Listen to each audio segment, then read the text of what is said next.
ആറ്റക്കോയ തങ്ങളെ പറ്റിയിട്ട് ഭയങ്കര വിവാദം നടക്കുന്ന ഒരു സമയമാണ്. ഭയങ്കര വിവാദം എന്ന് പറഞ്ഞാൽ മൂപ്പര് ലൈവിൻ്റെ ഇടയിലേക്ക് ഒരു സ്ത്രീ കയറി വരുന്നു.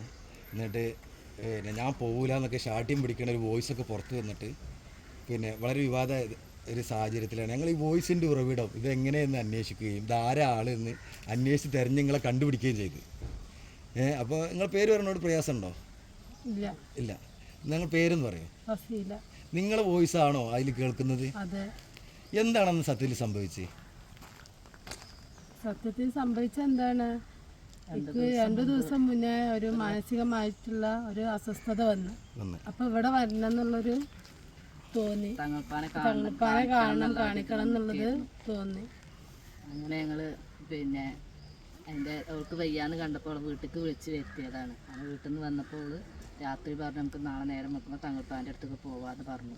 അങ്ങനെ ഞങ്ങൾ സുബൈക്ക് നിസ്കാരം കഴിഞ്ഞതും വണ്ടി വിളിച്ചങ്ങാണ്ട് ഇവിടെ എത്ര മണിക്കാണ് എത്തുന്നത്? ഇവിടെ ഞങ്ങൾ ഒരു 6:30, 6:45 എത്തിക്കുന്നത്.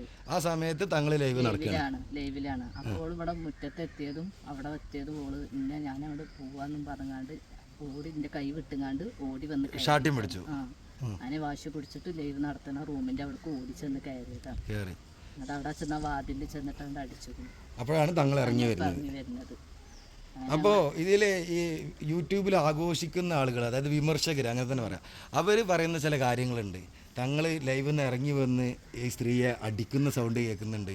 പിന്നെ അതേപോലെ അവിടെ എന്തൊക്കെയോ വേണ്ടാത്ത അനാശ്വാസ പ്രവർത്തനങ്ങൾ എന്നൊക്കെ പറയുന്നത് ചില ആളുകൾ.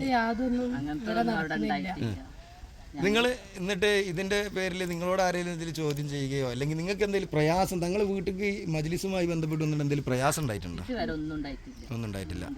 നിങ്ങളോട് തങ്ങളെന്താ ഇറങ്ങി വന്നിട്ട് ലൈവിൽ കണ്ട കാര്യങ്ങൾ നമുക്കറിയുള്ളൂ. തങ്ങൾ ഇറങ്ങി വന്നിട്ട് എന്താ പറഞ്ഞത്? അപ്പോൾ പറഞ്ഞു നിങ്ങൾ കുട്ടിയാകെ വൈലൻ്റ് ആയിക്കുന്നു, ടെൻഷൻ കയറിയിട്ട് നിങ്ങൾ ഹോസ്പിറ്റലിൽ കൊണ്ടുപോകണം എന്ന് പറഞ്ഞു. അങ്ങനെ നിങ്ങൾ നേരെ ഹോസ്പിറ്റലിലേക്കാണ് പോയത്? അല്ല, വീട്ടിൽ പോയിട്ട് പിന്നെ അവിടുന്ന് അവൾക്ക് പിന്നെ തീരെ വയ്യാണ്ട് അങ്ങനെ ആയപ്പോൾ ഞങ്ങൾ ഹോസ്പിറ്റലിൽ പോയി. ഏത് ഹോസ്പിറ്റലിലാണ് പോയത്? പെരിന്തൽമണ്ണ ആമിന ഹോസ്പിറ്റലിൽ. അതിൻ്റെ എന്തെങ്കിലും രേഖ അത് കയ്യിലുണ്ട്? ആയിക്കോട്ടെ, നമുക്ക് അത് കാണിക്കാം. പിന്നെ അപ്പോൾ ഡോക്ടറെ ചികിത്സ ചെയ്ത് ഇപ്പോൾ ആള് നോർമലാണ്. 4 ദിവസം അഡ്മിറ്റ് ആയി. മാനസിക അസ്വസ്ഥത ഒന്നുമില്ല.